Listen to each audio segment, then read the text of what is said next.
Selam aleikum, qelim një bunar sadaka nëse pastaj në rrjetet sociale ka për qëllim a kam sevapin më pak.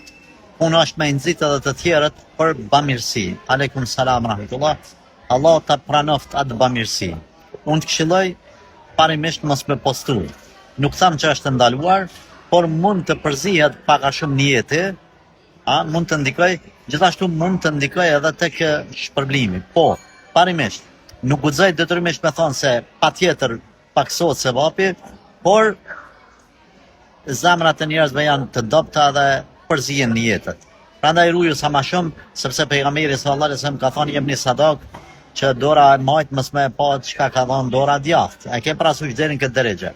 Atë meselën për me nxit të tjerët me bë bamirësi, ato e kemi një rregull, nëse s'ka alternativë tjetër, njerëzit skuptojnë rryshe veç duke postu ti bunarin tënë apo sadakën tonë, ulemat e kanë lejuar një gjatë të tillë. Po përderisa ke alternativa tjera, qysh me nxit atë mos e përdor sadakën tonë si formë për nxitje të tjerëve për bamirësi. Çka bën?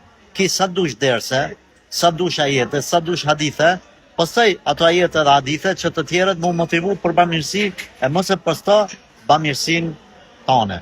Allahu të rujtë.